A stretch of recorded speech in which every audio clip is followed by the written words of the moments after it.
the scientist who invented X-rays by mistake. It was a cold November evening in 1895, inside a dimly lit laboratory in Würzburg, Germany. A middle-aged physicist huddled over a strange glass tube filled with gas. Sparks crackled.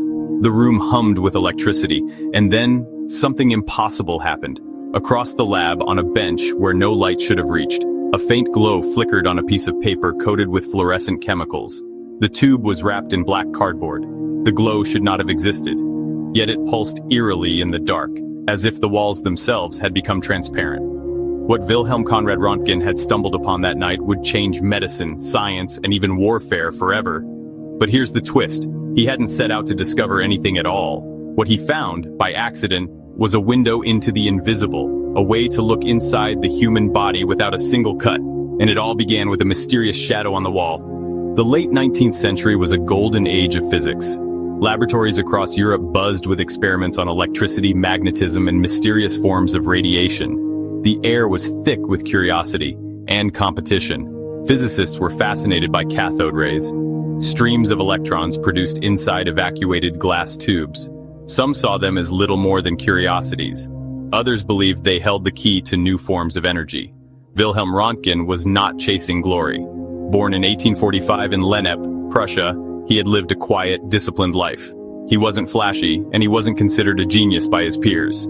He was meticulous, patient, and cautious. A man more comfortable in the solitude of his laboratory than in the spotlight of fame. By 1895, he was head of physics at the University of Würzburg. That November, he was conducting routine experiments with Crookes tubes, glass chambers where cathode rays could be observed. It was work hundreds of scientists were dabbling in, nothing unusual, nothing that screamed revolution. And yet, in that quiet German lab, he was about to see something no human had ever seen before. On November 8, 1895, Röntgen noticed a strange glow on a fluorescent screen placed several feet away from his covered cathode ray tube. At first, he thought it was a mistake, perhaps a reflection, or some unnoticed crack in the cardboard wrapping. But when he experimented further, the glow persisted. He moved objects between the tube and the screen. The glow changed. Most objects cast sharp, dark shadows, but when he placed his hand in front of the screen, something astonishing appeared. He could see through his flesh. The bones of his hand, stark and pale, floated against the darker silhouette of his skin. He later wrote that his heart nearly stood still at the sight. Röntgen had discovered a new kind of ray, invisible, penetrating, unlike anything known. He called it simply X-rays, the X standing for the unknown. Within weeks, he had refined his experiments. In December 1895, he placed his wife Bertha's hand on a photographic plate and exposed it to the new rays. When the plate developed, it revealed something both haunting and magnificent. The delicate bones of her hand, with her wedding ring floating like a ghostly halo. This was the first medical X-ray photograph in history. When Bertha saw it, she reportedly exclaimed, "I have seen my death." That image stunned the world. For the first time, humanity could peer inside the living body without a scalpel. Broken bones, swallowed objects, bullets, all could be seen with terrifying clarity. News of Röntgen's discovery spread like wildfire. By January 1896, newspapers across Europe and America published sensational headlines. New light sees through flesh. Doctors rushed to experiment. Surgeons used X-rays to locate fractures. Military doctors on battlefields used them to detect bullets in soldiers.